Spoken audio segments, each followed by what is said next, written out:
All right, hard yarners. Today, before we get to our incredible guest, Aliya Kanani. I nearly said it. Punani. I know. Kanani. I told you rhymes with Punani and then it's over. It's over. It's game over. Delby is a little crook after last night's first opener for Fringe, so Emo has joined in as our co-host. But before we get to what we spoke about today on the episode, today's episode is brought to you by, as you can see behind our guest, alltradescover.com.au. Shouts out to John Elliott. John Elliott, bro, he is fucking sick. He's mate, they're the best. All Trades Cover, they'll cover you for all of your trades needs, any insurance you need on that. I don't want to give specifics. He told us not to give specifics, so he doesn't get in trouble. But there are definitely a lot of things they can do. If you're a big business, small business, tradies, they can get around you and help you. So make sure you get it. Maybe they can cover you for your scooter impending accident. Yes, you should have seen it. I was looking like a dweeb with that helmet on. This episode is also brought to you by Vibe Culture. Vibe Culture is like a supplement. They've electrolytes. It's a pick me up, wake me up blend. It's bloody awesome, actually. You mix it in, you have about a scoop and a half with 400 mils of water. Yeah, it's actually good. It's got a little bit of caffeine, and it just gives you that good pick me up. It's got a few amino acids and all the good stuff that you need. Lovely. I'm gonna give it the old college try, man. And it's like it's one of those things. If it didn't have the benefits, it still tastes really good. So I thought you were going to say it pairs well with vodka. Yeah, I fucking think it would. Yeah, right? It would definitely. I know what I'm trying. Yeah. So that's thank you so much for Vibe Culture for coming on. Shouts out awesome. Vibe Culture. Without those sorts of sponsors, we can't do what we're doing. And also, finally, this episode is brought to you by Kahuna Golf. Kahuna is probably one of my favourite sort of attires when it comes to golf. They got the floral sort of arrangements. Breathable? It's definitely breathable, good in the heat, and I love the colours and the bright stuff. So they have a discount code for you, HardYarns15. So if you want to get on their website, kahunaco.com, or actually just look in our link in our bio, you'll find it. Shouts out Kahuna. And the show notes, you'll find Kahuna. They've got the best golf apparel. But aside from that, we are joined by a couple of incredible guests today. I'm not going to try and pronounce your name again because I'll fuck it up and say Panani. Aliya Kanani. Aliya Kanani, ladies and gentlemen. Aliya Kanani. Canadian actor. Or is it right to say actress these days, or do they want you to say actor? I always say actor. Bruh, honestly, I'm happy with either. You know what I mean? I've been called a lot worse. Hokey wokies will say, don't change. Like, we're all the same. Anyway. Yeah, I know. But the awards are still, they still say actress in the award. Okay, well, you know what I mean? But then when they refer to you, it's an actor. So I'm like, you guys don't even know what you're doing. Exactly. But incredible episode. Great story. And we got a little deep and meaningful at some point. So what do you remember what we spoke about at all? Oh, yeah. We talked about all kinds of things. We talked about, mushrooms. We talked about chasing your dreams. We talked about your ass rash. That was an interesting segue. It's used to be. Did we? Every damn episode he brings out his ass rash. Gotcha. Goddamn Did we? Now you got to watch it to find out. Do you see what we did there? Yeah, that's a great hook. But it's a great episode, eh? Yeah, and you forgot about your raunchy friends. Oh, raunchy, yeah, old raunchy. They're bloody good. I try to speed through them so that we don't have too many sponsors at the start. But raunchy, mate, they opened up there and they got a good shout out during the episode. But they're all always on board and always supportive. So raunchy, the beer that's actually good. So aside from that, let's get into the episode. It was been awesome. So let's get hard. Let's get hard. You. I won't say that. Hard Yarns Podcast. I am fucking fat. Anything Chris White says, please disregard it. 5D is actually a state of being. It's a unity consciousness. That was Hard Yarns with me, Frankie Rose. So I'm going to throw it over to your co-host, Daniel Delby. And Cameron Branch. I would do this and then I'd gong. Free in attendance for the millions listening at home. Let's get hard. Recording, so anything now I've got on you is written on for record. Hold it against you. It's been fun. I'm going to get out of here now. Perfect. When those rants start coming out. Fuck yeah. So did you guys kick off? Well, yeah, just get into it. You guys kick off last night? You guys in Yeah. around Fringe at all last night? Yeah, the Headless Chook Marathon has started now. Yeah, fuck yeah. And what did you get up to? How many shows have you got? Yesterday I did like 4 spots, do you know what I mean? Just like random shows or whatever. My solo shows don't kick off until February 4th. So I'm just stacked with like a bunch of just like gigs in the meantime. Yeah. Yesterday I was running around the city too. Like I had one at like the Guildford Hotel. I had one at the other side, like just doing the most, but it was so fun. Yeah, so fun. Xavier sorting a heap of gigs. Sorry? Xavier? Yeah, that was with Xavier. I had, Dan Willis's, like the early Fringe show. That was fun. Yeah, that was so fun. That was Yeah. so fun. Same with Corey White's show was really fun. Oh yeah, sick. Yeah. What else? I don't even remember. What was the other one that I did? A bunch. I did a bunch. There's so many going on, but I'm hearing ticket sales across the board everywhere pretty low this year. Are you guys finding that yet, or So Dan Willis' show tickets were pretty good. Yeah. Corey's turnout was pretty good as well. Yep. Comedy Lounge as usual. Standard. Yep. Yep. Like they What's the Comedy Lounge run?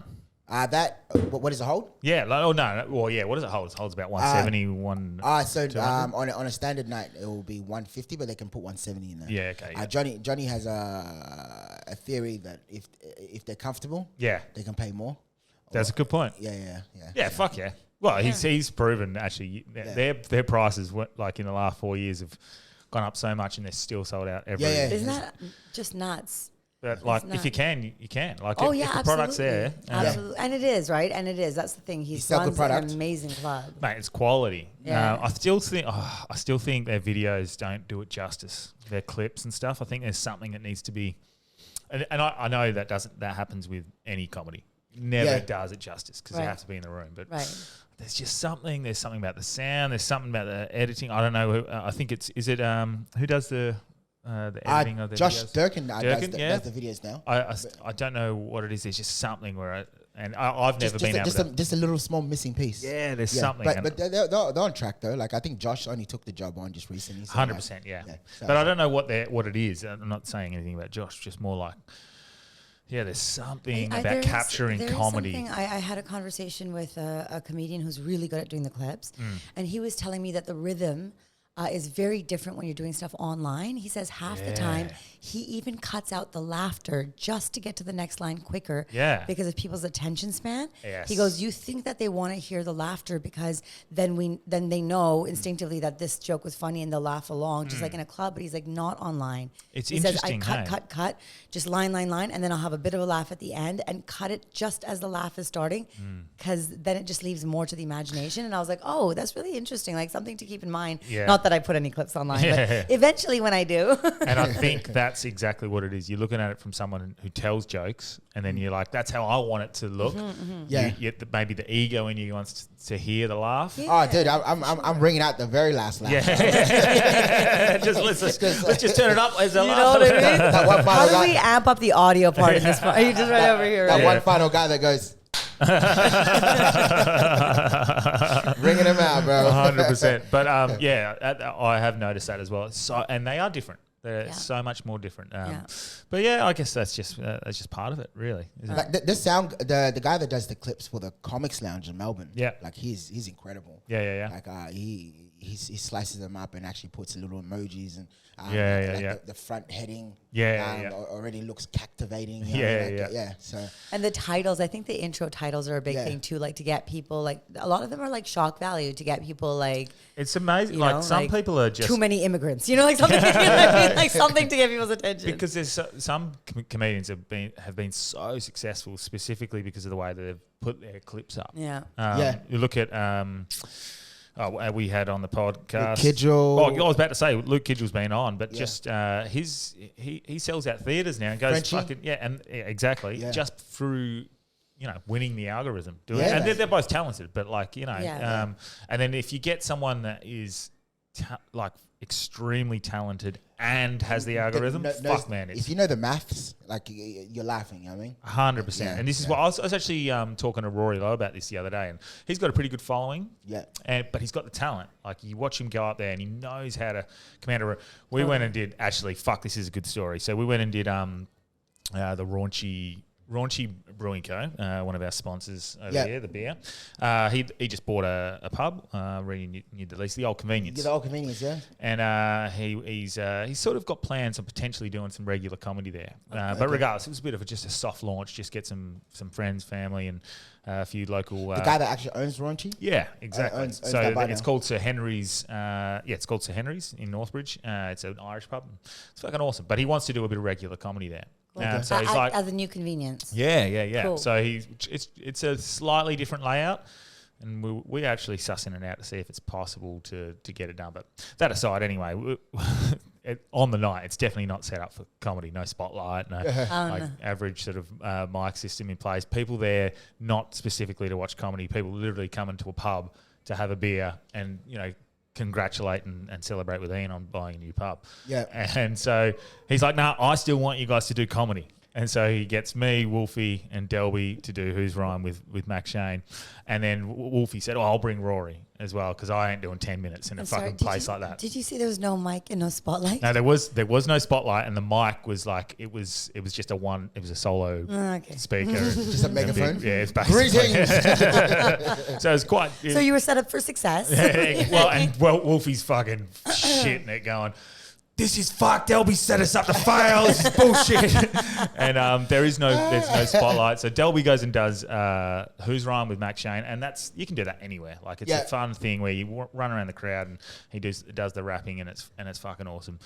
Sets a vibe fucking high early, and then Wolfie's got to go on. He's like, I'm not going on stage. I'm not doing it on stage. I'm going to go stand in the doorway because it's closer to everyone. So he goes and stands in the doorway, does his thing, yells at fucking cunts for a while, then has a mental breakdown after a while. So classic. He told me. Yeah. He's one that told me that Raunchy took over the old club. I was with him yesterday, man. Yeah. Oh my God, man. I came back home. I said I had to leave him. Like my cheeks were just hurting. He's fucked. Dude, he was just saying random shit to people. Like, hey, how you doing? Good to see you again. Oh, you're not gonna start a fish fight again today. Yeah. But so he's gone on, done his thing. I have to go up after Wolfie, which is quite difficult on the best of nights. Trying to do comedy to a room. It's only 5 minutes. I only have to do 5 minutes, and I've got them a little bit, but it's quite difficult. Again, people are talking in the background, and then Rory comes on after me, and genius. He goes up, he puts the mic down. He says, "I'm not going to use a mic," so everyone just shuts up. Yeah. Everyone goes quiet. Even the people who weren't watching and listening to the comedy, who were just there for a beer, they stopped. Potentially because they felt like it was rude to talk over so the other people couldn't hear. Whatever it was, it just fucking brought everyone in. Well and done. everyone went quiet, and he fucking got them. And I was like, done. you fucking genius. Yeah. So he's not only and I don't like to blow smoke up too many people's asses too much, but he's got the talent. Yeah. He's actually smart and logical when it comes to adjusts to the situation. 100%, and he has a reasonable following. So if he can just crack it a little bit further, he will be that next one who can sell out. He's like he a can be the step Luke away Kidgel from who it. will sell out theatres, For not sure. big rooms, theatres, and he's that close. He can do it in a run. He can sell out a theatre's worth over in 200 seaters or.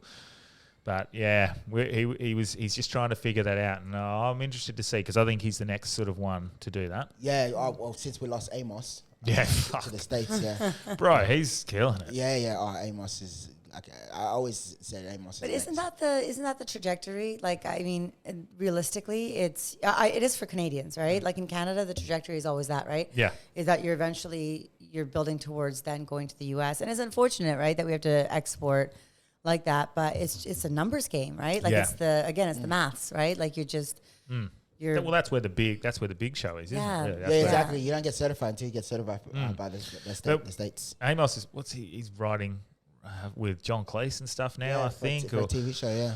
Sorry, say that again. A reboot. Yeah, reboot of Faulty Towers. Yeah. He's writing on that. Me? Yeah, it's fucking nuts, John man. Cleese? John They're Cleese. doing a reboot of Faulty Towers? Yeah. So man, goodness. and I don't know if I'm allowed to say that, but no, I'm sure that's brilliant. known. But so for him to he's reached that point, opens up with Jim Jeffries, does all that all the time. Yeah, so he's got his foot in the door. But you lose the best. They go to the States. He's here though at the moment doing the stables. Yeah, has he touched down yet? I think he comes in a few weeks. Don't know. Like in a week or so. I don't know, but definitely trying to get him. To definitely try and get him on the pod while he's here, but maybe he's too big for us now.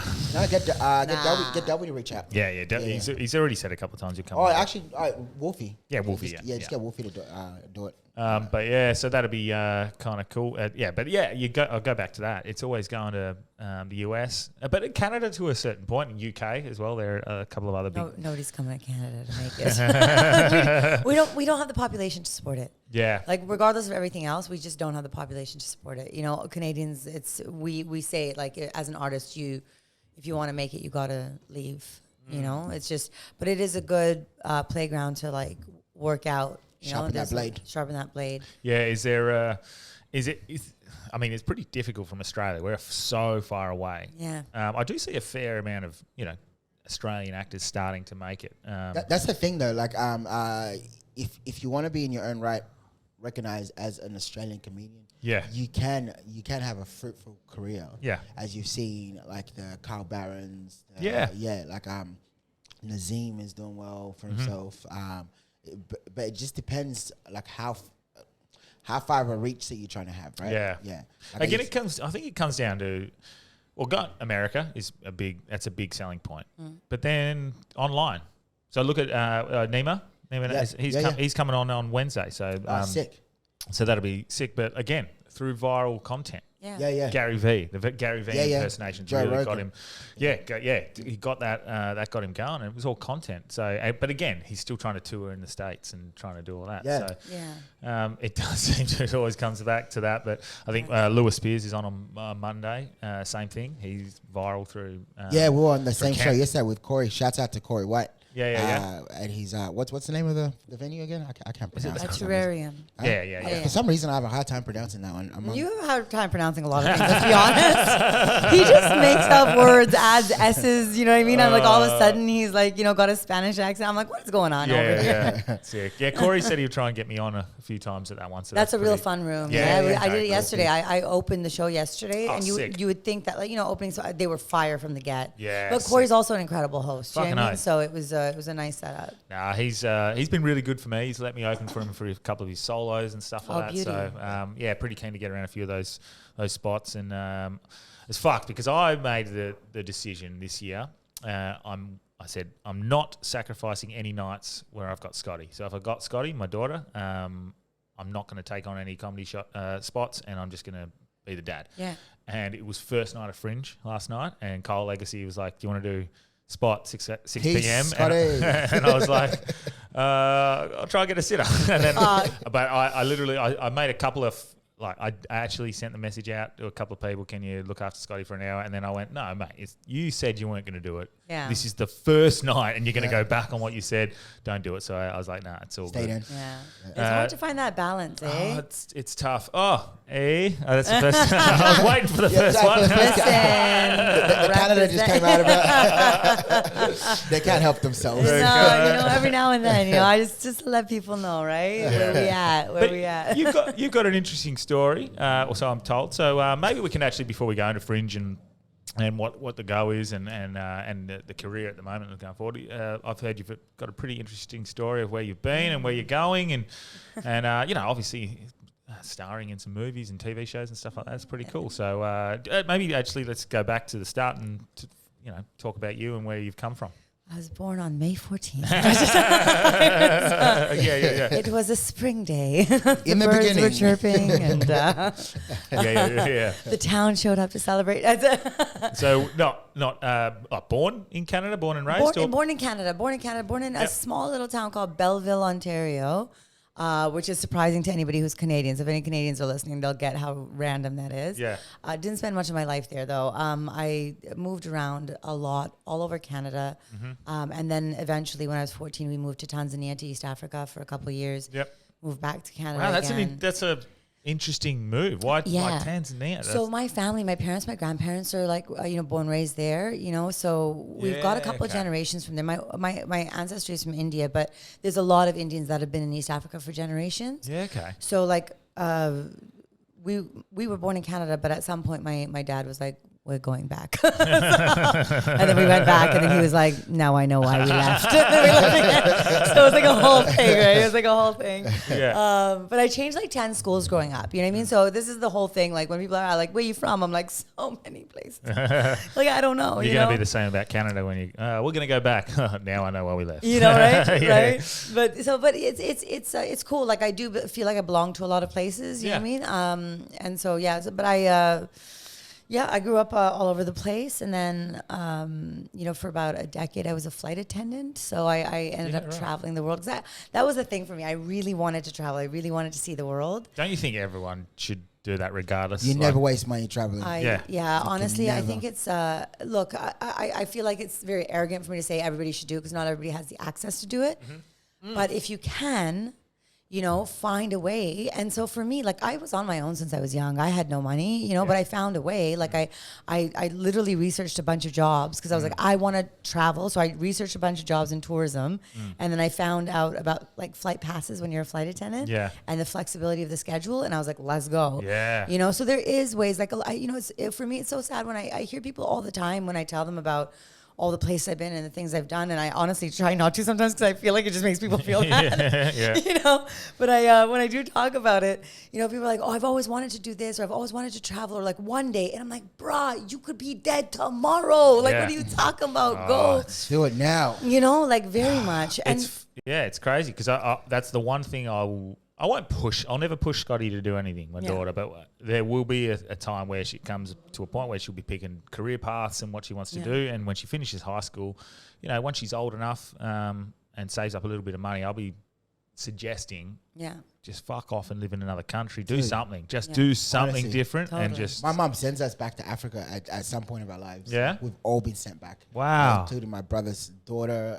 I think next year she's going to send my daughter.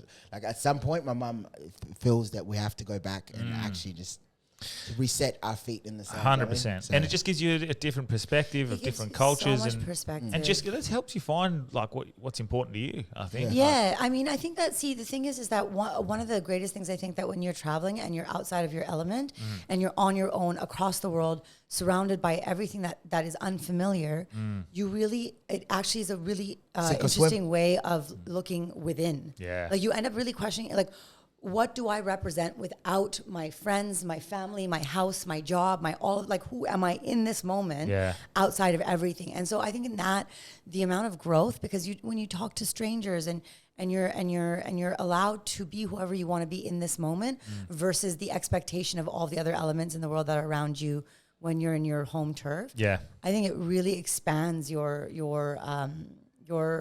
imagination in terms of who you can be. Yeah. And then you learn so much. First of all, you learn that you ain't shit. You know what I mean? Like, you learn that you ain't shit in this world. Give a fuck about you know what I mean? The universe. Right? Because we really do think our world is like, our world around us is such a big deal, and then you're outside of your world and you're like, oh, like I could not be my world and it's carrying on without me. I ain't shit. Yep. I ain't shit, right? Yeah. It was I don't know who it was. I think it was Gary V, who comes up again, who said it. He was like, Prince was like that person who was like, he was a generation defining sort of character. He died, everyone sort of got upset for a couple of days and they move on with their life. It doesn't matter how big an impact you make on the world.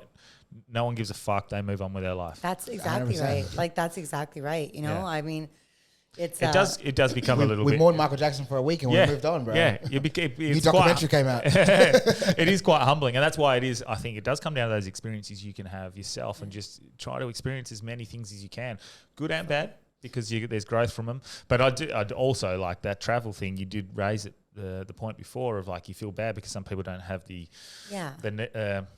necessary funds to travel and do that sort of stuff, and like. I had that realization yesterday. Like I'm sitting there. At the moment, I can't afford to, save for a holiday, or I'm taking some risks. I'm doing this, and if that's as bad as it gets for me, is I can't go on a fucking holiday to Bali at the moment. Yeah, how spoiled is that, right? Totally. Like you're trying to. I'm trying to turn my life into a holiday, and if the sacrifice is for 3 to 6 months I can't book a fucking holiday. That's not. Totally. Stop giving a shit about that. And that's the thing, right? Like I think it is so important to actually recognize, like, it's not that you can't. It's just that that's not your priority. So you've chosen to put your focus in something else, and in order to achieve this goal, you must sacrifice this one, right?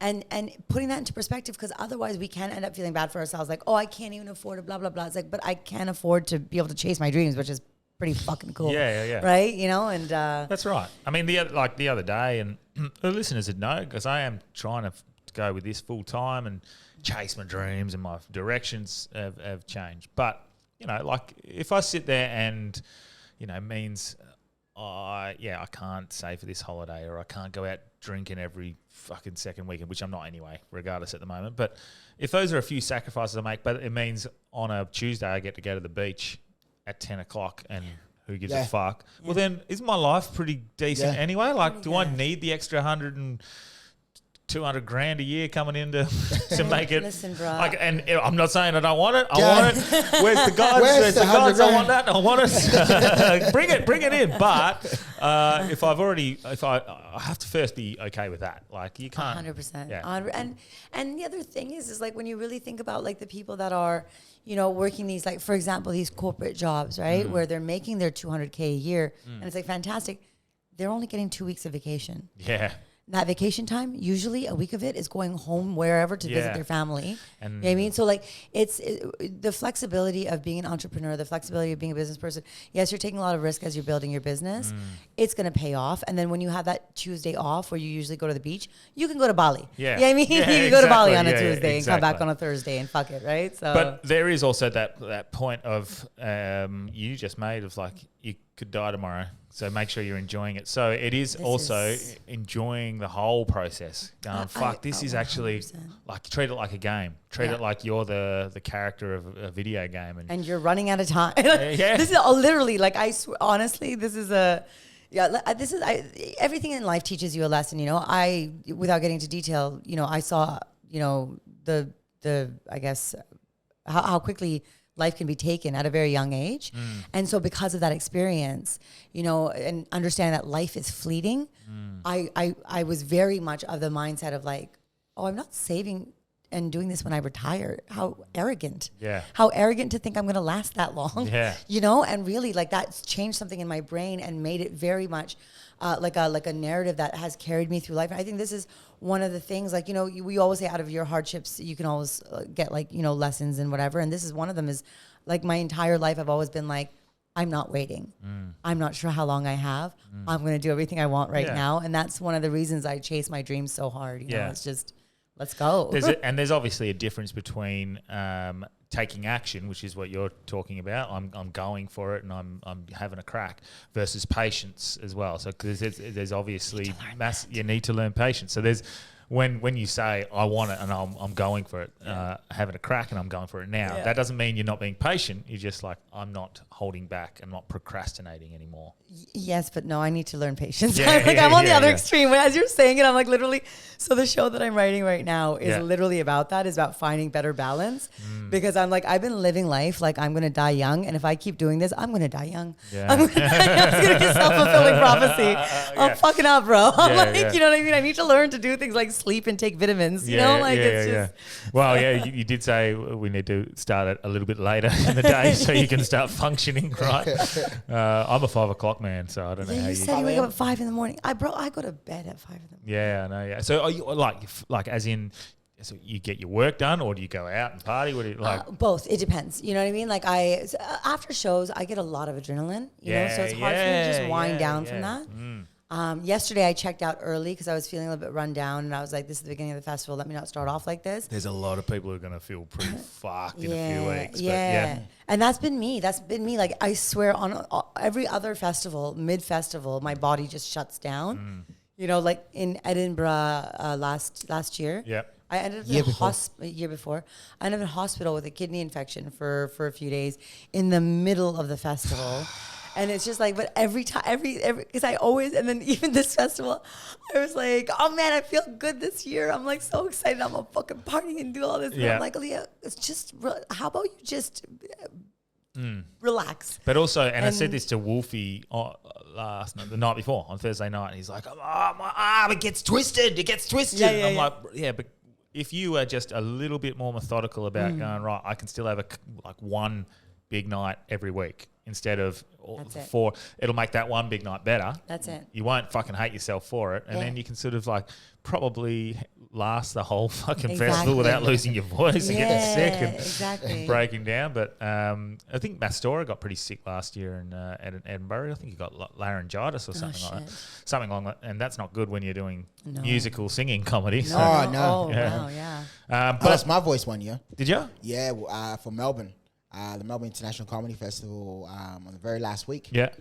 Every single show, I would wake up in the morning with a raspy voice. And then the very last show, I had no voice. But luckily, my cousin came on tour with me. Yeah. And he just went to the pharmacy, came back with a whole bunch of shit. Yeah. He's like, here, Lemsip put and that in stuff. there, sprayed that in there. Yeah. And Have a before- little cocaine just for good luck. That'll get you going. Before you know it, my voice was like coming back. We almost pulled the show. Fuck. Yeah, we almost pulled the show. I was like, I didn't have the balls to call my producer, so like we were just trying everything my cousin had, and then it was like, all right, cool. I think I can do this. Whispering. We had like 9 tickets sold in the morning. But by showtime, it was sold out. Yeah. So it was like, I was like, oh, it's just 9 people. But then it progressively got more. So I was like, I had more reason to do the damn show. Fuck. Yeah. But luckily, my cousin, shouts out to my cousin Lil, came through. You know what I would have done? Straight to the home remedy. My dad's old Whiskey. lemon, honey, garlic. Yeah. Yeah. Bang it down. Yeah. That's it. You said lemon, honey, garlic. Yeah. I'm so proud of you, bro. Yeah? You know that one? Honestly, because people always want to go lemon, honey, ginger, and I'm Yeah. like, but the garlic, bro. The garlic. The garlic is the fucking. Doesn't smell that great, but it's Yeah, nice, that's I guess disinfectant. Yeah, it's a natural anti-inflammatory and antibiotic. Sorry, natural antibiotic and antibacterial. That's what I'm saying. Yeah. It's fucking good, man. And it tastes good. Yeah. Yeah. Stuff. But back to Tanzania. So yeah, back to Tanzania again. Good. No, actually, happily. Get out of here. Your visa's expired. If they take me back to Tanzania, I will be so happy, bro. The water there is perfect. Yeah. So we just moved around a lot. Is that where we were at? Moved around a lot growing up. Then moved on, to being a flight attendant. Like I did a few other random things in between. Yeah. Moved on to being a flight attendant. And then for a while, it's a long story, but basically for a little while because one of my family members wasn't well. So I stopped traveling for a little bit to just be around and help be a support. And because I had spent like a decade, or almost a decade at that point, traveling around and constantly being on the go, I was just feeling really stir crazy and I didn't know what to do with myself. Yeah. So I started doing just random things and I was signing up for Groupons. And this is what people really don't believe me. This is the true story. I was signing up for Groupons to get like discounts and go for like Zumba classes and like hot yoga classes and shit like this. Yeah. And then I got an email for like a comedy writing class, a sketch comedy at Second City. Okay. And I was like, oh, it's 50% off. This looks like fun. And I just signed up. And then here we are. Wow. And then here we are. Just, yeah. There's a few people who do like the courses and stuff like that. But it was- because Matt Storer runs. Yeah, Matt Story used to. Yeah. Me and Rory are looking into running some. Running courses some? too. Yeah. There's a couple. Genuinely something you can learn. Which is crazy because when I started, there was no outlets to figure out stand-up comedy. Yeah. There was one place in Melbourne which did classes, I think it was once or twice a year. But you would have to take yourself from here to Melbourne to go learn it. Because all I've known about for the last 2 or 3 years is Matt Storer runs one, and that's all I really know about. So this wasn't a stand-up class. This was a sketch comedy class. Okay. But Second City is like a pretty big institution. They've been doing this for a long time, right? They were based out in Chicago and then opened up a few different places. But the thing is that I didn't go in there being like, let me try and chase after I had never dreamt of doing comedy. Yeah. It had never occurred to me. Not once had it even been like, oh, like I would like to, but I can't. It wasn't because, like I said, if I dream about something, I go do it. Yeah. I just signed up for it because I thought it would be interesting and something to do. Yeah. You know what I mean? Because I was bored. I was stuck in one city, which I was not used to doing, and I needed something to do with my time. But I just fell in love. Like as soon as I started, I just opened that like creative portal in my brain, and I couldn't close it. Yeah. Yeah. It's interesting because when I hear about people doing these sorts of classes and stuff, I see in my head like the movie. Like a movie, like where people go to a group yoga or they go to these sorts of group sessions. I see that in my head. Yeah, yeah. And then if I was to sign up to something like that, I go and do it. I see it as it is. It's just like a group that you go and hang out with or do yoga or whatever. Yeah. But for whatever reason, you think they're very different. But they're like, if someone was looking at what you're doing from the outside, they'd see it in that movie perspective. But then when you're doing it yourself, it's like you go, it's a letdown. I don't know what that is, but I just always look at these sorts of things. It's like I'm watching a movie from the outside. Do you guys from the outside looking in? Yeah. From the outside looking in, it always looks better and it always seems cooler or something. And then you go do it and it's not. You're like, oh. But then when you are inside, like you don't see what's on the side of those walls. Yeah. Like what it is that you have to deal with on the floor. Yeah. Like Are you imagining like a really like an inspired moment, like Dead Poets Society, fucking Robin Williams getting everybody riled up and everybody's yeah. That's exactly right. It was not like that. It was not. It never is. Like and that. yours is never that. And you're like, why isn't it like that? But you think it's that. And I guess that's what Hollywood's done to us. It's given us these expectations. Sensationalized everything. The lighting is perfect and everything like that. But nah, man, the light was janky. It was in a basement classroom where like the tables were wobbly. 3 people were tied up. Yeah, I mean, three of the 7 people in that class had no business being in that class. Yeah. You know what I mean? But I guess if you're not anticipating even getting into comedy, let alone getting into acting, like was acting ever something you ever thought about getting into? So yes and no. So when I was young, I did some acting and I was quite good at it, if I'm going to be honest. You know what I mean? Like I was naturally good at it. To the point where when I was in grade 8, I just had entered high school. I was the youngest person to be cast in the school playing a lead role, won the award that year for like best actor or actress or whatever, you know what I mean? And whatever. And also again, the youngest person, and I assume probably the first person of color to do it as well. But back in those days, we didn't talk about those things. You know what I mean? Now everybody's woke and wants to be like, minoritized representation. Back then it was like, good for that little brown girl. You know what I mean? Like, nobody fucking gave a fuck. You know? Good for her. She speaks good English and she can act. You know what I mean? But then unfortunately, just because of the way that things played out with my family, I wasn't really allowed to act, because in sort of my culture, I guess, especially, and this is a very classic immigrant story, it's not unique to me, is that, your parents come over to this country and they want you to have a better life, right? And so they look at what that means to be a professional, to be educated, to, have these opportunities that they didn't have. And I was naturally good at math. I was naturally good at science. So my dad was very quickly like, stop getting distracted by this stuff, And so then I just kind of just stopped doing it. Wow. And I just forgot. I think that... and that's not like them being poor parents. They're doing what they think. Exactly. He was doing what he thought was the right thing. It was, like I said, a lot of immigrants have this story of like, their parents push them in a certain direction with good intent. They think that they're doing the right thing to make your life easier. And this is, sort of a... But so it's subjective because their experience growing up is they didn't get the opportunity, so they want you to have the opportunity to. So for them, it's like, don't fumble it. Yeah. We've done everything to get you here. You're at the gate. Open it. My dad's working 14, 16-hour days on his feet. He's like, I want my daughter to have a better life. I don't want her struggling like I do. Yeah. Because I don't have an education. That was his narrative. He didn't even graduate high school. So he was like, I don't want my daughter struggling the way that I had to struggle. So it's coming from a good place. But for whatever reason it is, I just kind of blocked out that dream. Yeah. And I honestly didn't even think about it anymore. And I think it's almost because I loved it so much that it was like, I just kind of grieved it and got over it. And I just didn't allow my brain to go there because I'd be disappointed. Yep. So whatever it is, I didn't think about it. Now I'm accidentally, here doing comedy stuff and really enjoying it. And sketch comedy does, also tie into acting because I'm like acting out my own sketches that I've written at times and what have you. So I'm sort of kind of getting into that. Yeah. Now somebody tells me, do you want an agent? I go, yeah, sure, I'll get an agent. I auditioned for a couple commercial things, but you know, it takes a while to build up before they start sending you TV or movie auditions. Yeah. And I wasn't really accessible because I was so busy doing comedy that every time my agent was like, I've got something for you, I'm like, I'm in Australia. Yeah. You know what I mean? I'm in the US. I'm in New York right now. I'm not around to do these auditions. So it wasn't really a priority for me. Yeah. Because I was enjoying the comedy so much. You know, I was just really enjoying the comedy and I was just really full on gung-ho. And then I got an email for an acting role for a film that was just like, I read the synopsis and I was like, whoa, this is really interesting. Like, this is actually like a really interesting film.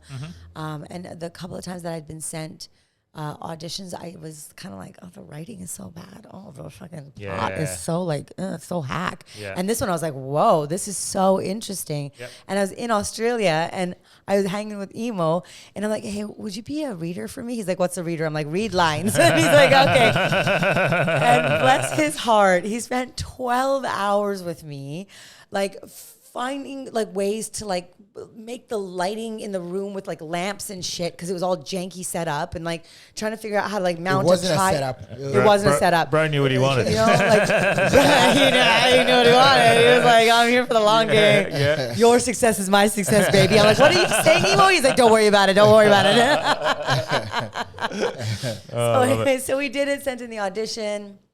And this was came through my website, actually. It wasn't even through my agent. Oh, yeah. They liked it. They said, we want to see you in person now for an audition. I said, I'm in Australia.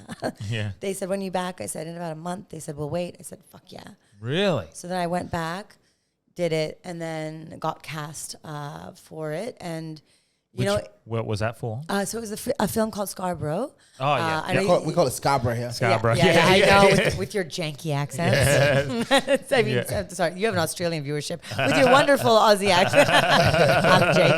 I'm janky. Okay, so, but yeah, so the film called Scarborough, and it was a lead character. Did I see it was nominated for 11 Academy Awards? Yes, it was, including me. Yeah. Well, congratulations. Thanks, Rob. Well done. Yeah. Is it? Has that been done, or is it? Or win, or is that Academy Awards done? Oh yeah, long done. Okay. Yeah. It was a couple of years ago. A couple of years ago. Yeah, a couple of years ago. What was it? It was 2021. Yeah. 2021. Yeah. So it was cool. I mean, it's a Canadian Academy Award, but still, I was like, at first I was like, oh, this is pretty cool, and then I was like looking through, and I was like, Michelle Pfeiffer won the year before. I'm like, I'm like in the same league as Michelle Pfeiffer. I'm like, watch out, motherfuckers. Yeah. And then she didn't win. But I didn't win. I was getting to that. Thank you for stealing my punchline and kicking me while I'm Dan Willis did it to me yesterday. He was in the finals with Australia's Got Talent, but let's stop the applause. He didn't win. That's so good. That's so good. But that's awesome because I've always been interested, like what a big movies like to work on. So this was a very indie film. This was a very indie film, which is why it was like such a huge thing that it won so many awards. No, it was a big film still. Yeah. It was a big film still, but it wasn't like huge production budget. Like actually, the clothes that I was wearing in that film were my own clothes. I brought in a massive suitcase, and they picked it apart and took outfits because their budget was quite small. Wow. And then the fact that we went from that small budget to all the way to the Academies, all those awards. And it was being aired. It was what? It was being aired on Air Canada. On flights. This was on the this same was the airline. crazy thing. The same airline. And I was so pissed. Please don't I tell was me so you were pissed about watching this. it on your own. No, bro, listen. I left the airline because I was basically off on like leaves and blah blah blah. Yeah. And then I got laid off because of COVID. But even before that, I was on leaves or I was doing it very part time when I had to because I was doing comedy full time. But I didn't want to let go of the job. Yeah. Because I loved it. You know what I mean? And also it was a good safety cushion, Yeah. right? So I kept it as long as I could. And then finally, after COVID, they were like pushing people to retire that were senior like me. So I took the package and I left because I knew that I had to dedicate myself to this. And it just wasn't going to work out. They wanted me to come back full time. Yeah. So I did all that. And not a month after I retired, those that film got on the entertainment system. And I'm like, fuck, man. If I had still been a flight attendant, I'd been like, welcome aboard, blah, blah, blah, safety, yada, yada. And then I'm like, and may I recommend an in-flight entertainment? Me, motherfuckers, me, entertaining you in your screen and in real life. What up now? Like, this is like Inception. Like, I don't know what else. I had so much fun with it, but I missed it. I missed it by a month. So, that's a fucking missed opportunity. I know. But all the flight attendants and pilots were like so excited though. They were like taking screenshots of people watching and sending them to me. That's awesome. Too cute. You mentioned before, and I like this, the safety cushion. Did you find when you cut that cord, just everything else, the fears of not having that safety cushion were just, they weren't warranted? Did the fears weren't warranted? Weren't warranted? Yes and no. I mean, to be honest with you, if I had been able to keep it where I was able to manage the two, I think I would have held on to it for a little bit longer. Because of a lot of other reasons, like the perks of my flight passes and the accessibility to be able to get around with that, and that kind of stuff. However, they weren't like. We often do fear worst case scenarios. When I was having these conversations, I had a conversation with Emo, I had a conversation with a lot of my really good friends, because there was a lot of fear. I've been on my own since I was 18. I've been supporting myself since I was a kid. I haven't had any help along the way, and I managed to build myself to a place where I was, for me, that flight attendant salary for some people was not a lot, but for me, I felt so comfortable. I had I had everything that I needed financially. I'm a very simple person. I had extra, you know what I mean? I was so happy. I was at a stability that I had never known. I had a union I was working with, so even if I was sick, I could call in sick and nobody could question me. I didn't even need to bring in a doctor's note. What kind of life is this? Do you know what I mean? I felt like I had it all, and the flight passes, which for me were the biggest thing, the being able to wander around and travel. I felt like a billionaire, like, and I say this to people all the time. I'm like, if tomorrow you won the lottery, what would you do? Everybody says travel. I'm like, great. See, I won the lottery with this job. Yeah. I get to do it all, And so all of these fears were in me, and then also the, like, what if I stop being funny? What if I run out of ideas? What if I'm not the flavor anymore? What if I can't actually make a living? What if what if I get sick? And then there's no union, there's nobody supporting me. So all of these things. And then I had a few friends of mine that were talking to me, and one friend of mine particularly, she said something, and she's like, why do you keep on playing a worst case scenario instead of playing out the scenario of what's happening right now? And I was like, what do you mean? And she's like, right now, the scenario that's actually happening right now, what's happening? And I'm like, basically working full time in the arts right now. And she's like, and you're successfully doing so. And she's like, I was like, yeah. And she's like, and you have been for a while now. And I'm like, yeah. And she's like, and your trajectory shows that you're just going to keep going this way. And I'm like, yeah. She's like, so why have I not once heard you play out that scenario? Yeah. And I was like, right. It's that self-hypnosis, it's that negative talk. It can be self-fulfilling if you keep it up. Totally. And it's not just self. Self is a representation of everything that we absorb around us, right? So we have grown up in a society that has really taught us certain things are of more value than others, And that is really like reevaluating your value system and asking yourself, is it better for me to be happy and chasing my dreams now, or to have stability for retirement when I'm 65? And these are the things that, going back to the conversations we were having earlier, but we are taught because the system benefits from us being afraid and committing ourselves to stability. The system wants us to have that, the system wants us to participate in it. And so it's set up our value system and educated us in a way to believe that these things are more important, but they are not. I don't believe so, and so I would rather, enjoy myself, chasing my dreams, doing these things, making the mistakes if they are mistakes, and figuring it out as I go. And I know at the end of the day that I will have options. I can always go back. I can always go back to flying. Yes, I've lost all the seniority. Yes, blah, blah, blah. But I can always go back. I can always go back. But I won't be able to. Yeah. And it's also like I used to say chasing my dreams all the time, but it's living your dreams. Because if your dream is to get to that point, the journey on the way to that point is also part of that dream. Yeah, it's the hard work. I'm gonna give you a little finger snap for that, yeah. But absolutely. don't you, it's part of it. Like if I get to look back in 10 years and go, hey, I'm now host of the biggest podcast in Australia, and I get to film my short films and theatrical films that I want to do, and do stand-up comedy around the world. Yeah. If that's the point I get to, but I can't look back on that like hard work that I put in to get there, what does it all mean if I'm just gifted it? So that it's not about chasing your dreams; it's about living your dreams. That is part Absolutely. of it. And also, like, I mean, everything, every moment, everything that we're doing in the pursuit of whatever that end goal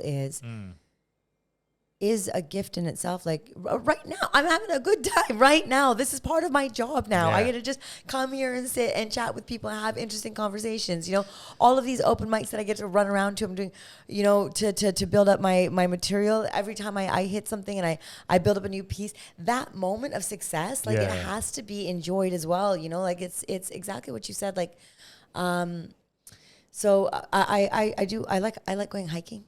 Yeah. And I've climbed Kilimanjaro, which is in Tanzania. Have you? That's the one I want to summit because it's amazing. Because I feel like you can summit that one without dying. Yes, yeah. And, although some people do. I know they do, but I think it's less risky than less. Everest. Yeah, oh, for sure. And I've never been to Africa, so it'd be fucking awesome. It's a brilliant experience. But that's the thing. It's a brilliant experience. Being on the top of Kilimanjaro, mind blowing. Yeah. Lasts 10 minutes at best. You can't stay up there. But it's a 5-day hike up and down. And the journey was incredible. And everything along the way, all of the changes, environment, all the feelings that you get, the push that you have to go through when you hit that wall, all of these, the people that you meet along the way, other travelers that have other reasons that they're doing it or different ways that they came to be there, all of those things, that was the dream of Kilimanjaro, not just the top. You know what I mean? And so again, going back to what you're saying, it's like it's everything along the way is part of it. You're living that. It's the phases of you as well as you grow as a person. Looking back on them, I recently did a bit of work on myself, and Delby hates it when I sort of phrase it like that. But I did a bit of like inner work, for lack of a better phrase, and I went and did the mushroom journey, and that sort of like really helped me deal with some traumas that I didn't realize were there. Mushroom journey? So can you, when you say mushroom journey, like you just ate mushrooms with a mate, or you did something particular? I did a guided journey. And so it was very interesting because I had this big epiphany about 2 days ago that I haven't spoken about on the podcast, so I'll talk about it now. So after the mushrooms, and I spoke about this part on there, so there was 4 or 5 traumas that I dealt with in the experience. And as I went through them one by one, I made note of them. And then the next day I would call the person that I had the trauma with or the experience with or whatever I needed to do. And I addressed it and I apologized and I forgave or whatever I needed to do. And I addressed all of them. And the only one that I didn't address was myself. I hadn't forgiven myself from where I'd been and the situations I'd caused. I completely forgot to forgive myself. And I was like, fuck, I didn't realize I hadn't done that. And so I forgive you. Thank you, buddy. And so I had to go back, and I was told to do this by someone who, I was told to do this by the guide who I told her about it, and I said, this is what I've realised, I haven't done that. And they said, yeah, okay, this is a way you can go back and forgive yourself. And you go back to yourself throughout points of your history and find yourself, visualise yourself, and then go and tap yourself, whether a younger self or an older man in a position, whatever it ends up being, and then just tap them on the shoulder and say, it's okay. You know, you're gonna get through it. It's gonna be okay. I forgive you. And I had to visualize myself going from a child, through situations where, I had dark situations with my parents, and then situations when I was a teenager, situations when I was a younger man, all these moments in my life that I was either not proud of, I felt like I had experienced some sort of trauma, all these sorts of moments, and just say, it's okay. And I visualized, and at the end of it, I just felt like, weight's lifted off I've finally forgiven myself. And that was literally 2 days ago I had that realization. So when you went through that part of forgiveness, did you do shrooms again, or you did that one just sober? I just did that through meditation. I just sat back and visualized these moments in my life. And it's funny because yesterday's meditation, it's interesting because I get these interesting sort of your mind wanders in meditation. I don't know if you do it too often. And I had this vision of my future self, which was very interesting. And my future self turned around, looked at me and said to me, where I am now, and said, "It's okay, bro. You're going to be okay. Look where I am."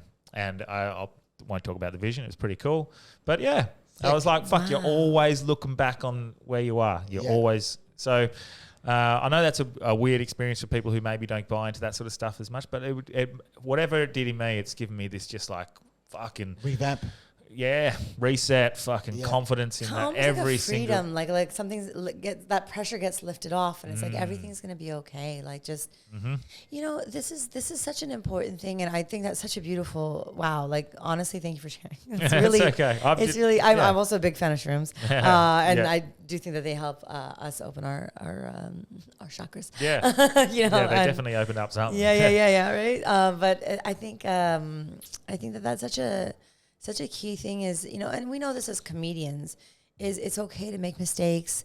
It's okay to fall over, and it's okay to, you know, fail at things.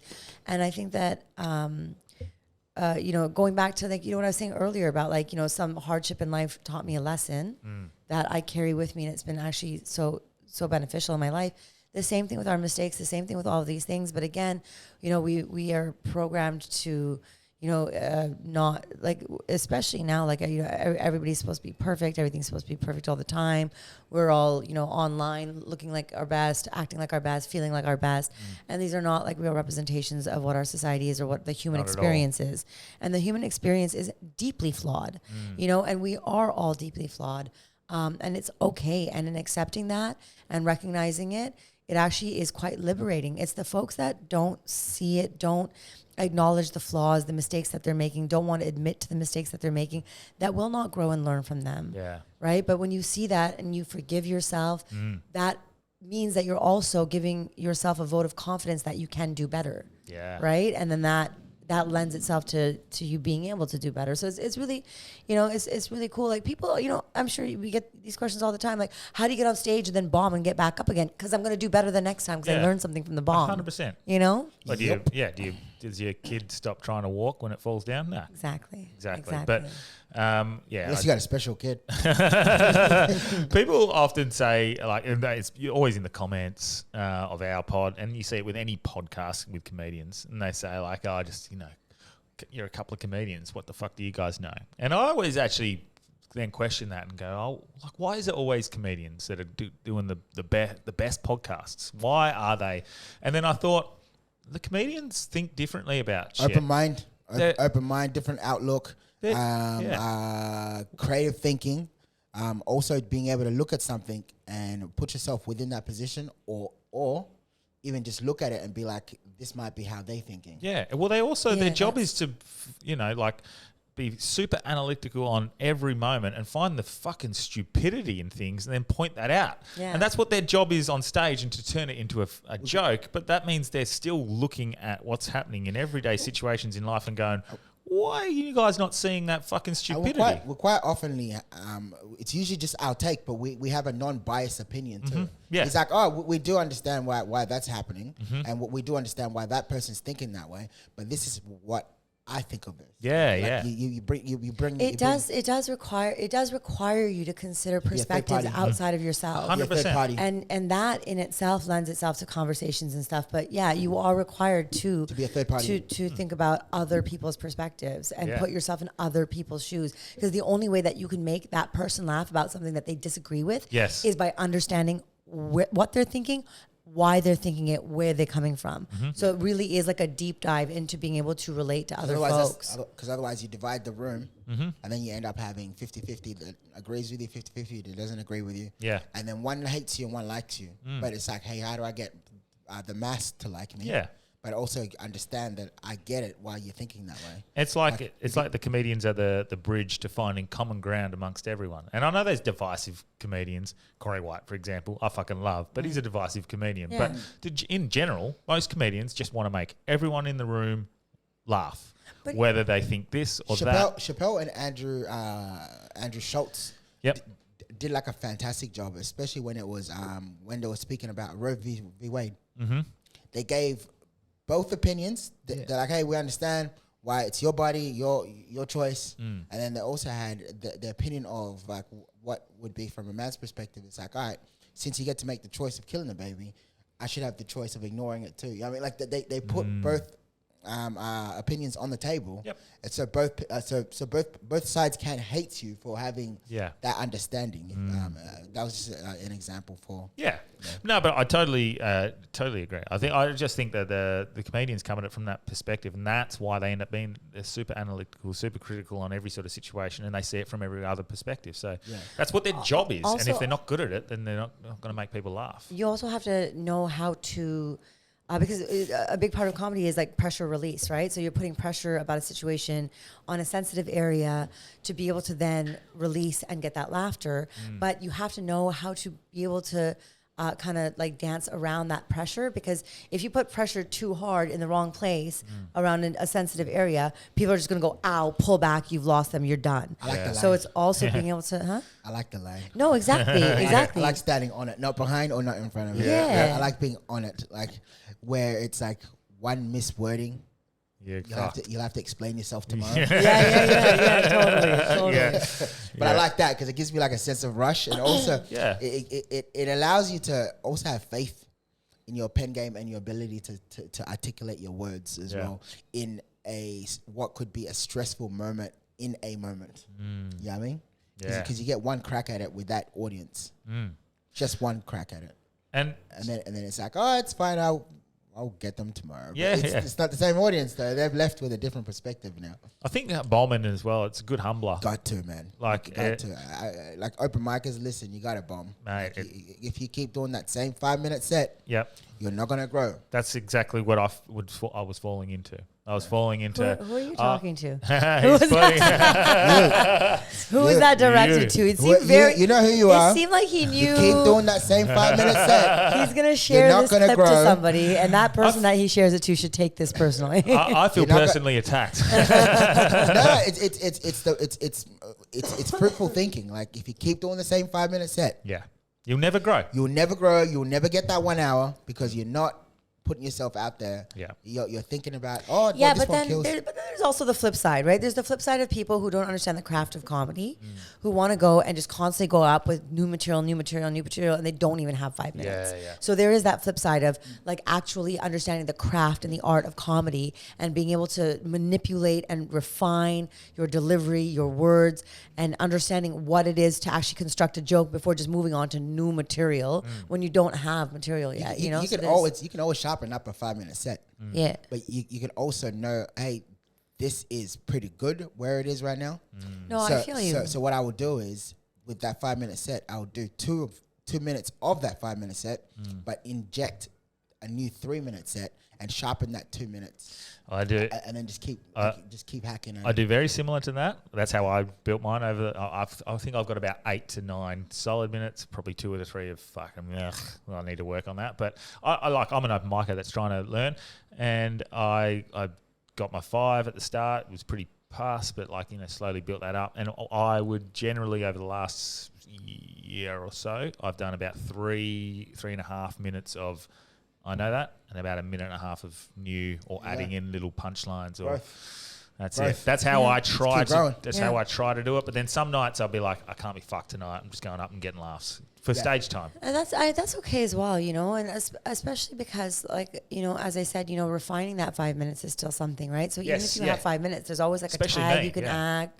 There's always a different, a way that you might deliver it, or you might change your pace up. Yeah.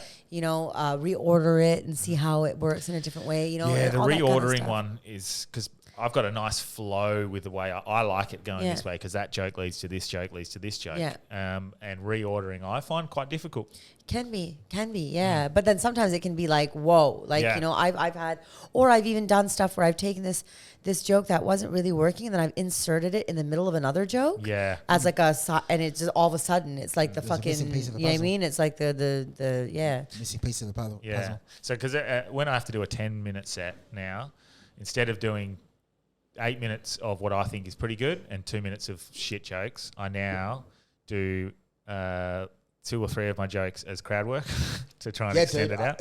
That's also very good. Yeah, crowd work's very important. Yeah. And it's becoming such a commodity now. Like people love crowd work now. You know, it's kind of becoming a trend. Yeah. Or I shouldn't say it's becoming a trend. It is a trend. Yeah. You see a lot of these crowd work comics. He's fucking here, fucking crowd work king. He's fucking Kyle We're just with him in Bustleton. He took us to Bustleton. We stayed at his mama's house. The show was fantastic. You know that heat wave we went through? Yeah. Oh my god. Bustleton was on one, dude. Bruh, we're on stage, outdoor show. Froth? No. Bustleton. It's a beer. It's a beer company. It's a brewery. Fantastic beer too. Yeah. We Beautiful discovered it in Melbourne. Yeah, okay. That beer, and then we went to the brewery, which Kyle does his show. Yeah, and I'm I was actually like, embarrassed that I don't remember the name. I was like, Rocky. Yes, Ridge. Rocky Ridge. Yes, Okay. yes. We got there. Yes. We got there. Oh, bro, impeccable beer. Yeah. Yeah. So we're performing that. And at the end of the night, we'll get back to Kyle's mum's house because Kyle is an absolute gypsy, right? He's never here. And when he does come back, he goes to visit his mum for like a week, and then he's got shows back here and go see her again. I don't know what his routine is. Yeah. But for whatever reason, he didn't know that they have an air conditioning at his mum's house. Bro, we slept in a sauna. Oh, no. I woke up and I was like, I might die in my sleep. Like, I think this is the end. And I don't ever, like, when I go back home to Tanzania, like, I don't put the AC on in the room. I don't like AC. Yeah. I don't need it. I'm good in the heat. Yeah. But this was another level of like, bro, I just honestly, I woke up and I felt like I was a raisin already because I just felt like I just sweat and dehydrated in my sleep. It was a 39-degree day. Fuck. But then it didn't slow down at night. Oh, I just kept. Consistently. I'm like, am I being cooked? Like, are they? Will I be sacrificed tomorrow? Like, anybody down for a slow steamed Tanzanian Indian? Fucking hell.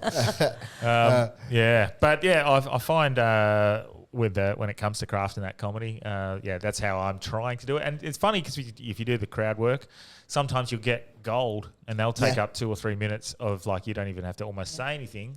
You might get nothing. In which you just go, well, I slingshot back to my jokes that I've got. Exactly. To go into. Like, that's what prompted me to start doing it. Yeah. Well, actually doing cruise ships was what prompted me to start doing it. Okay. Like, because I'm expected to have all this material, and if you like strategically do it, then it's like 10 minutes crowd work, 20 minutes material. Yeah. And then that just works out so much easier. I watched. I seen Jarks has been doing cruise ships. Eh? Yeah. Jacques. Yeah. Everyone's doing it. Yep. Well, the cruise ship industry for comics is what the mind is to a scaffolder. Yeah. You know what I mean? Get up there, get their work, and like that's consistent work, good money, shows everything. Food's paid for, your accommodations covered, your flights. You know what I mean? It's literally like cruise ships is the FIFO of comedy. Do you get more elderly people in there? Does that change you do, but that's the thing though, because there's so many different cruise lines. So like the Splendor, which I took her on, like did you feel like that they were fairly young? No. Well, that was a young crowd.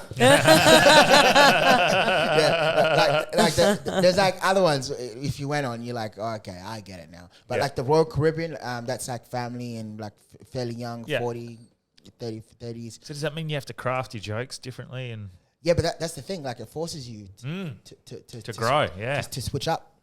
Like you got to learn how to switch. It was gears. crazy when I was talking to him when he was first on there. He's like, "Fuck." He's like, "I did my show, and now all those people are like, we loved you. We're gonna come see you again tomorrow." And he's like, "What? That was the same joke." So then he had to completely change his set. They came to 6 of my shows, so I was forced to have to. Holy fuck! 3 hours. I would get off the ship, go right. Come back on, dude. I'm coming back tired, man. Like, but I came. You just have to ride all day. Yeah, man. Like I'm going and I'm white watching essentially. Watching them swim and watching how they eat their fucking mayonnaise on their sandwiches. Like I'm doing the most, bro. But like it paid off because it was sink or swim. Yeah, and you'd get a heap of good material that you so much material, and I like at the end of like the very last show, I was like, hey, look, listen, I've been writing pretty much every single day. So what I'm gonna do today is I'm just gonna freestyle what it is. So and I got them on board. I was like, how do you feel about that? And they're like, yeah. And then I was like, cool. So then I kind of just went through all of my inventory that I've had. Yeah. For years. Like from when I started comedy. Wow. Dude. From stuff that didn't work. Yeah. Like I got to kind of etch things out. Fix it a bit. Yeah. Yeah. And because I had to, the sixth one had to be completely different. Yeah. To everything else that I had done. So it was sink or swim, and it was beautiful, man. I called her up and I was like, I did a full show yesterday of nothing but what was in the dome. And I was just like, fuck yeah, man. Good. And at Fun, the end of the show, they gave me an innovation. You know what I mean? So I was like, that's incredible, man. That's so good. And then so when it comes to Fringe now, obviously that's pretty exciting. You got a bit coming up, bit on. So before Fringe, she got a movie coming out too. Oh well, Fringe is on that right now, but she got a movie coming out this year, haven't you? You got a movie coming out. Look at him just trying to plug me. He likes to show me off. So I was going to say, so more you got more stuff. You're going to keep acting. For sure. Like I've been actually. So last year Fringe, when I was here, so I've done a couple films since that one. Oh yeah. And then last year when I was here for Fringe, I got hit up for an audition, which I did. It was a really big director, like an Oscar-winning director that had seen Scarborough. Okay. And called my agent and said, "I've seen Aliya. I want to work with her. I want her to do this role. Here's the audition." Yep.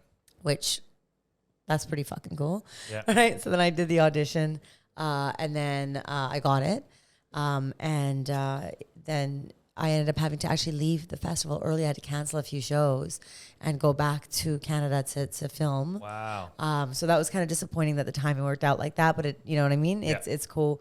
And it was a really cool film. I filmed it with Amanda Seyfried, who's, the star of Mamma Mia and all this stuff. Yeah. She's fantastic. Such a cool person. So chill.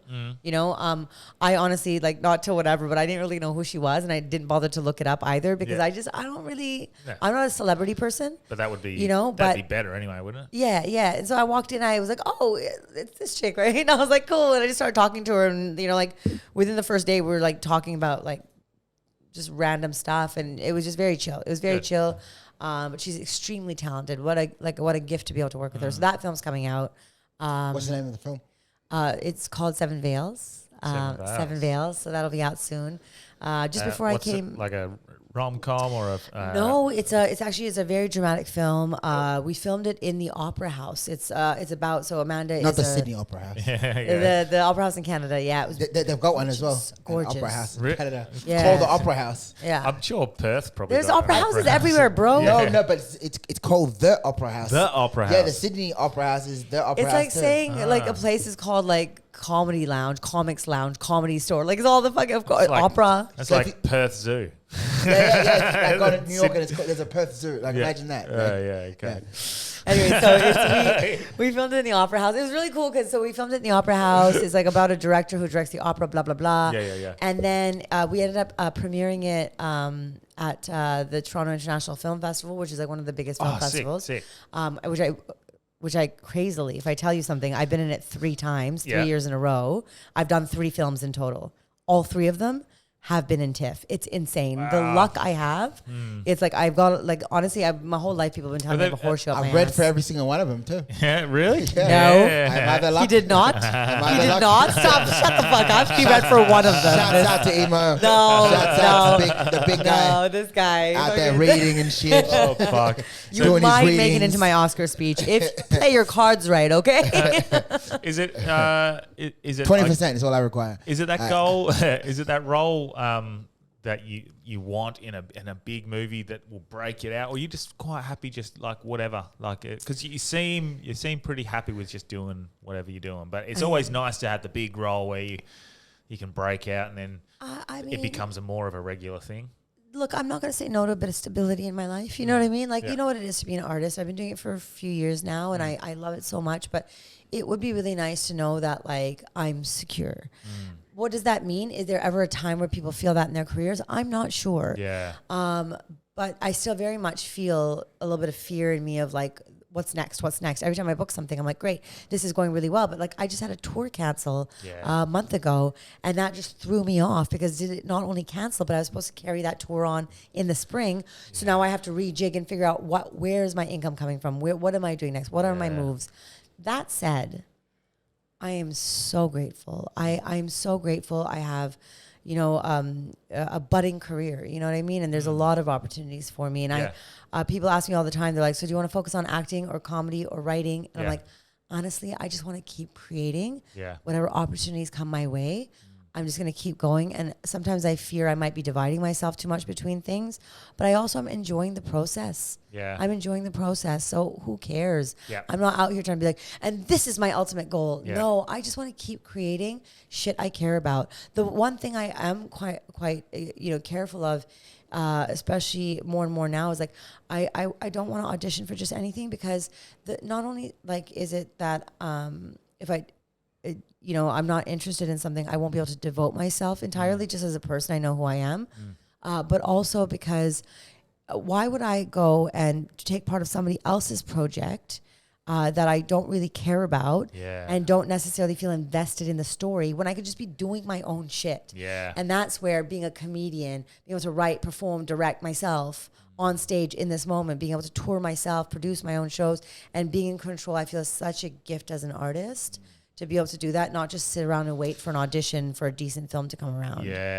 Do you feel like when you have a role as an actor, like, do you feel like you can have your own creative control because to a point, because you get to mold how that character comes across to a point? Yeah, I mean, I do, and I've been very, very fortunate for the films that I have taken part in and the things that I have done, where I'm working with folks that are really open to hearing what I have to say, especially like, for example, Scarborough. I had such a beautiful relationship with those directors where I felt like I could really, you know, chat with them about things. And they gave me such open rein in terms of, especially because there was a lot of, I was acting with kids, and kids, you can't expect to follow lines because yes, they might be able to follow them, but then they won't deliver them organically. So rather you have to just kind of try and go in that direction and let them say whatever they're saying, and it will come out organically. And that was one of the things with me. They were like really excited about my improvisation background. In my second audition, they actually, while I was auditioning, they started going left and right and taking me in different directions and coming at me at one point, because there was like some really heavy scenes where like I'm in a very like intense argument with the school board head or whatever. And so all of these moments, you know, where I was acting with the kids, I think that I really instilled a lot of faith. And then the first day I'm on set, the director pulls me aside and he goes, Aliya, can I chat with you outside for a second? And I'm like, oh, and I'm like, in my mind, I'm like, they don't know how new I am.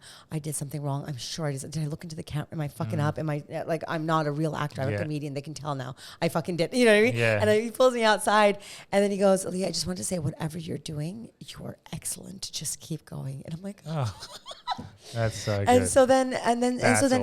in that, then because he instilled that confidence in me, then I felt quite confident to bring stuff to the table. There's a big scene in there that I contributed because I was like, hey guys, like this scene where I'm talking to the kids about loss, I had an idea just based on my real experiences in life, because that's how I act. I don't know if I'm acting right, but I just act based on, you know, finding emotions from things I've experienced and then channeling them into the moment that I am being this character, right? And so I said to them, I said, I feel like there could be a really tender moment here, and I almost had a conversation with these kids the way that I had wished somebody spoke to me when I had been going through what they were going through in that moment.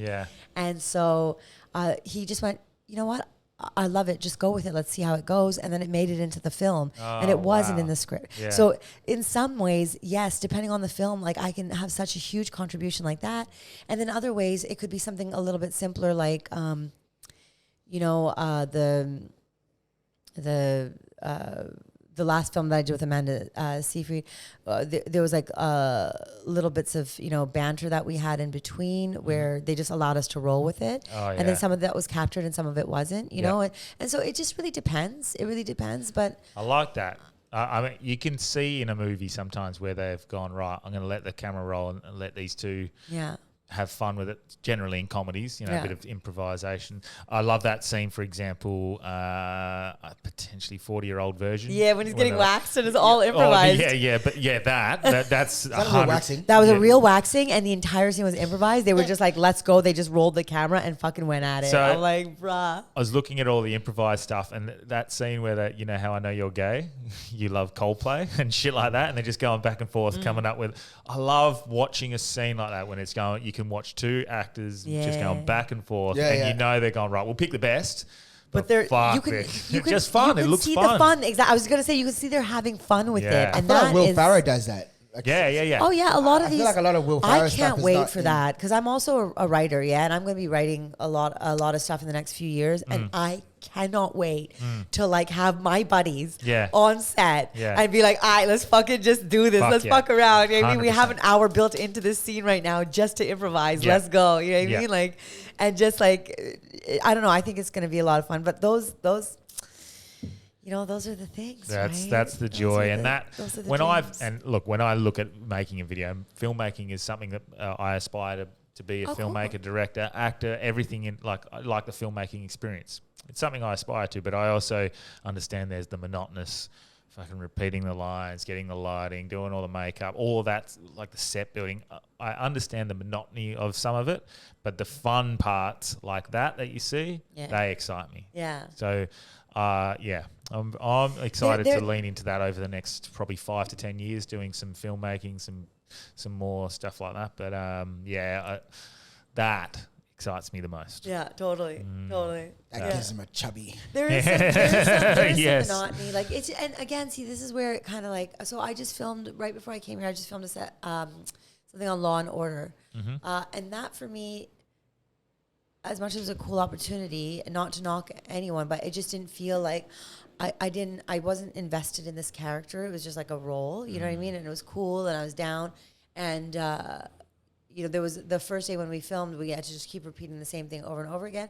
But it was a fun scene. It was high energy, and I was allowed to like be a little bit like, you know what I mean? So I felt like I was like giving. But the second day of, the third day of filming, it was a more serious scene, and it was very dry, and it was very like whatever. And I'm just like repeating the same lines, and I could feel myself just like getting Slowly dying. yeah, just getting worse at my delivery because I wasn't invested in it, and I think I have to learn to be able to do that to fake it. But that's to part not of comedy, though, isn't it, as well? To keep the energy in a line that you know you've said fucking 1,400 times. Exactly. Yeah, but see, the thing is that the I guess the audience is giving you energy back. that's the thing, right? That's the trick with comedy is that even though you're having to go and regurgitate the same thing, the energy comes from knowing you're going to get a reaction right now. Yeah. And versus when you're in like there's a freaking camera here and there's a sound boom there and there's like a bunch of and you're like sitting there and like, actually, can you turn a little to the left? And you're like, yeah. And they're like, a little more. You're like, and they're like, okay, now cheat your eye line. You're like, yeah. And they're like, and could you put your arm a little bit and you're like, yeah. And they're like, okay, now say your line. And you're like, You know? Like, what am I? Fuck that. What am I? Yeah. I did a commercial once, yeah? Yeah. It was a Skip the Dishes commercial. It's actually a hilarious story. So I did this commercial. Yeah. My agent messages me the night before, and she's like, hey, I've got an audition for you, Zoom audition tomorrow morning or tomorrow afternoon at noon. And I'm like, I can't do noon. I've got a podcast. Yeah. You know, it was something I set up ahead of time. Tell them I can do before the noon or after 2 p.m. You know what I mean, or whatever. And she's in the evening. I messaged her. I'm like, any word? And she's like, no, we'll likely hear in the morning. And I'm like, what the fuck does that mean? We'll hear in the morning. And as we've already talked about, Yeah. I'm not a morning person. So I'm up all night, still as usual, doing my work. And I'm like, fuck it. I don't know what time they're going to get a hold of me, but I'm just going to wake up when I wake up naturally. Yep. So I woke up at 10 and I see a notification, auditions at 11. Doable because it's at home on Zoom, Yeah. but I still have to Yeah.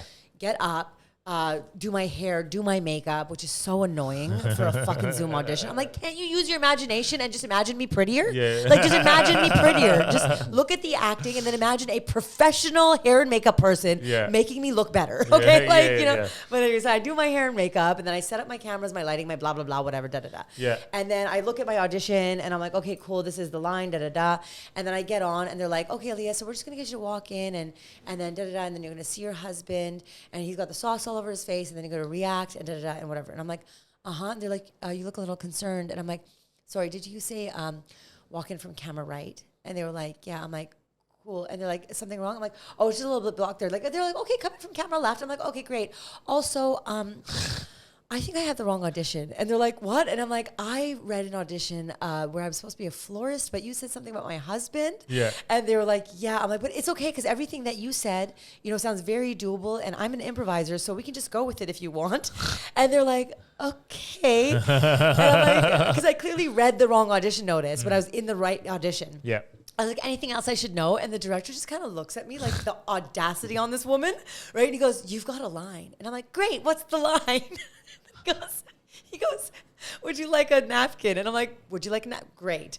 And then they're like, all right, you ready? I'm like, yeah. And I walk off camera. And then I'm like, wait, hold on, sorry, one more second. And they're like, yeah. I'm like, is this supposed to be comedic? And they're like, what? I'm like, you want me to be funny? And they're like, yeah. I'm like, great. And then I walk off again. And then I do it. And then I just be a goof. And then they like laughed. Yeah. And then they start throwing like random things at me. They're like, imagine now there's a cat that walks in with sauce all over it as well. Because apparently my husband ate chicken wings all messy. Yeah. And he has sauce all over him. And like a cat walks in and there's like sauce all over the cat as well in the living room now. And just react. I'm like, okay. And so I come back in and I'm like, and I see my husband. And then I'm like, baby, whose cat is that? And then they just die laughing because they didn't see that coming, right? I'm a comedian. So I get hired for it. I end up getting the thing. Fucking hell. And I'm with my girl. I'm helping her practice lines for a role that she's doing. And I get the notice from my agent that says, she's like, you got the audition. And I'm like, oh my God, bro, I got the audition this morning. And she's like, oh, that's fucking great. Who's it for? And I'm like, I have no idea. No idea. I showed up on set and the director was like, I almost thought to like show up with a bouquet of flowers for you and be like, you're gonna be a florist today after all. But I was mad annoyed with that audition because now I'm in this audition. So now with this thing, because the whole premise was that it was like for Super Bowl or whatever, and it played a bunch on TV. I got more messages about that commercial than I got about my fucking Academy Award nominated film. It's insane. Everybody's like, oh my God, you're big time now. You're part of the Super Bowl. You're on the Super Bowl? Yeah, Ed, you're in the Super Bowl. Yeah. Fuck off. Yeah. Not Super Bowl. The is it the Super Bowl? No, I'm saying the wrong one. You kept saying the Super Bowl. It's not the. I'm so sorry. It's not the Super Bowl. I'm acting like big time. I don't know anything about sports. It was one of the big ones though. It was the Super. Rose Bowl? Probably like a Canada one. I don't know, guys. It was a big one. Anyways, the point is, Was it American football game? It was the. I don't even fucking know. I don't even. Anyway, so the whole premise is that my husband is eating chicken wings and I walk into the living room and he's made a whole mess and I walk in and they've given me a salad to hold.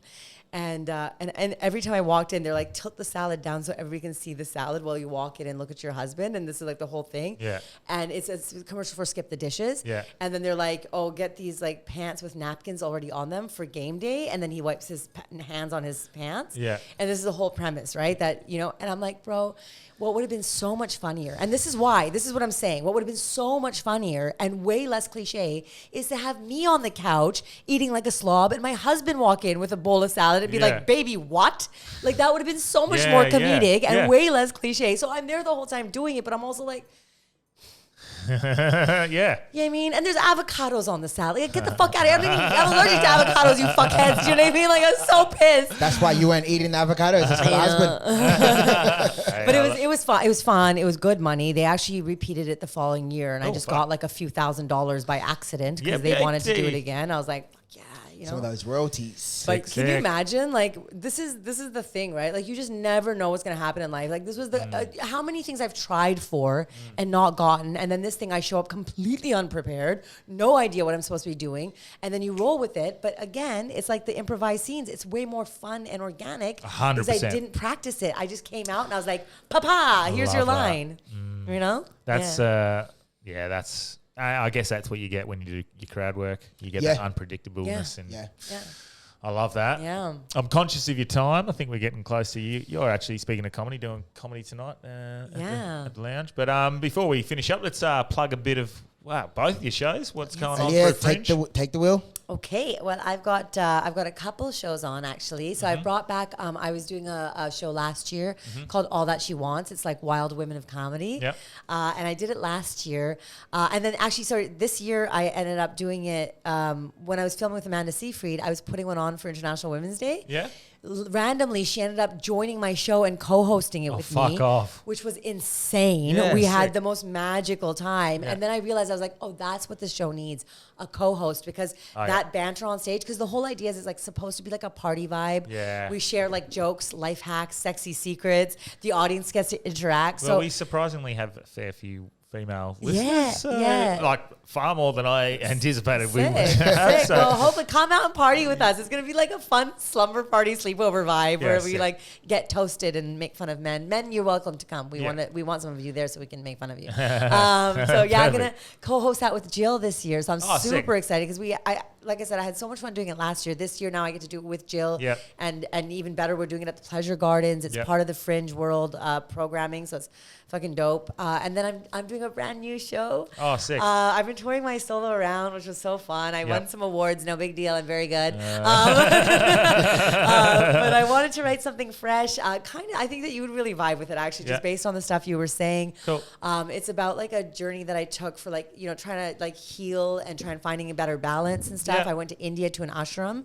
Oh, fuck. I joke that I was like, my chakras are fucked up. I could probably go to India and get new ones for cheap. Yeah. You know what I mean? So, like, Yeah. so it talks about that, trying to find like a balance between like things like yoga and wine. Yeah. You know what I mean? Yeah. So that's my solo show. You'll see on the poster, I'm actually like on a yoga mat with like candles and shit, like a sound bowl and a Love glass it. of wine. That's you know, awesome. and that's called Aliya Kanani is a work in progress. I've only got 6 of both of those shows, so get your tickets, come see me, come hang out. It's fun. Fuck yeah. Yeah, I like that. And Jill's great. I emceed a show for her and Pony last year, and it was, they're fucking awesome, man. Yeah, They're- she just likes to have fun. Yeah. I mean, and that's Yeah. what this show is. It's just us up on stage, just being silly and fun and a little wild. She's got the Scottish accent, the energy. Yeah. No, that's great. That's a good combo. I like Yeah, that. I think so. And Emo, what's fighting? Yo, I'm out here in these streets as usual. Fringe 2024. I've got my show, award-winning show, which got patrons pick in Toronto Fringe last year. I was there. He smashed it. Emo Majuk, African Aussie, only doing 7 shows this year. Tickets are limited. That's going to be at the Laugh Resort. Shouts out to Die Star for hooking that up. Also, we've got a one night only show at Stables, which hasn't gone on sale yet, but it will be in the next 24 hours. Upstairs or basement? Upstairs. Yes, sick. Yeah, so it'll be a Valentine's Day show. So Valentine's Day show. for any You'll be making that Casanovas, money at Stables. That's a good spot. any of those Casanovas that are looking to take their women's out, we've got some special deals as well. Dinner with some comedy, and it's gonna be fantastic. I'll find a date. Yeah, find a come date, man. through. Find a date. Yeah. It's gonna be fun. So I'll just throw it out to the listeners. We're looking for a date. Just comment below. Aliya and I are going to be co-hosting that as well, so Yeah. that'll be sick. that'll be our Valentine's Day date right there. That's no, that is not our Valentine's Day that date. is That is our not our Valentine's Valentine's, Day. bro. That On is- the record, not our That is Valentine's. our Valentine's date right there. So thank you very much. He doesn't even say it right. He says Valentine's. Do you hear this Valentine. guy? This fucking guy. Valentine's. Can't even get the fucking, you know what I mean? Casanova over here. I don't know, man. So I've already got my date sorted for the day. You better organise a nice meal, bro. Stables have got us sorted as well. You know, and a free meal at that. He's like all inclusive. He's like, I was like, baby, where are we gonna go for Valentine's Day? He's like, I got you sorted. We're gonna be performing. I'm like, what? Getting off scotch free this You year. said you love football. Your favourite thing. I just wanted your dreams to come true, baby. Yeah. Yeah. We actually, we did a show in Melbourne just last month, Yeah. the two of us, Yeah. where we basically both did some time on stage. We Love had a that. host, and then we got on stage together. Yeah. And then got people to ask us couple questions, and we would just fuck with each Q&As. other, which was Oh, so fun. I It's like like a that. massive And success. It was a Monday relatable night to as people, well. right? Because everybody has these relationship things. So we talk about it, like about how, like, how much we love eating together until, like, I had a gluten allergy and then our 100%. relationship almost fell apart. You know what I mean? Shit like this, right? So it's cool. It's cool. It'll be a fun night. Yeah, that's awesome. Yeah. Fuck yeah, that's great. I don't have anything to plug. You probably see me over the next weekend, maybe on Thursday, Friday, Saturday night. Yo, I'll and if probably you- Plug your be Tinder around. profile, bro. We're looking for a date. Tinder, swipe right on me. No, I deactivated because I am did you? better than that. Oh, I'm going to okay. meet them in person. Ever since he did those out in shrooms, the he's a wild, new man. Mushroom Jesus, Delby calls If you me. see us out in the wild, by the way, if it's like this or like that, and we're not saying hi, it's not because we're being rude. We're bouncing between shows during Fringe, you know how it is. Yeah. And we're trying Yeah, to it's avoid you crazy. smelling the Speedo. So It's yeah. so nuts. It's such a race. Mate, of watching days. you We're guys. not being rude, so don't be like, oh, I saw Emo for the first time yesterday and he was absolutely What is this guy preemptively apologizing like he's a superstar? He's like, listen, before the tabloids get a hold of it, I'm for the people. Do you never hear I'm people? for the people. I'm just. Yeah. No, I know. You never hear I'm people. teasing you. You never hear people. Hey, yo, like, and then you're Yeah. like, oh, can't talk Yeah. now, and you fucking like. It's especially hard for this guy, you know what I mean? Because the thing is that he has become recognizable, Yeah. but he also does not blend in. Do you know what I mean? Yeah, there's a lot of white people walking around in person. And then his tall, He's fucking this- tall. this- But tall, I'm gonna very grow up, tall, very black man. Just- I'm gonna start growing out my mustache. yeah. Well, Delby's just got a scooter. Yo, Yeah. To yo, get around. listen. You doing listen. it? So I did it yesterday. Yeah. Beam and the orange one. Yeah, which yeah. I'm is, surprised he's not like shouts out to Beam. Like, he's fucking guy. I'm looking for a deal. So Beam and Nachos, I think We it need is. sponsorship. So Yeah. yesterday, I found out a damn life hack, man.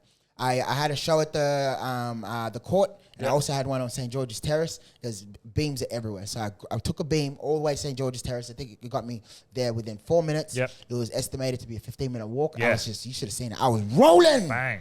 Yeah, and then there was a drop off in front of it. Went to my next gig.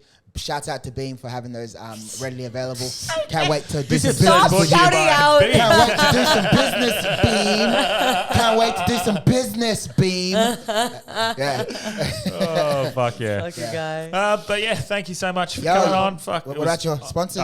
We'll do that at the end. Yep, We'll do okay. that as a pre-roll. He really But- wanted to do more shouts out. Can't you Yeah. see him? Yeah, He's like, he's got- shout out to People. the crystal lamp, shout out to the Buddha, Man of the shout out to people. the plant, Man of the shout out to people. each and every one of you for And FYI, people, Buddha was black, Yeah, you see. like the original No, Israelis. No, that's Reuben. That's Reuben. Whoa, okay, wow, we got political. That's Reuben Governor. Israelites.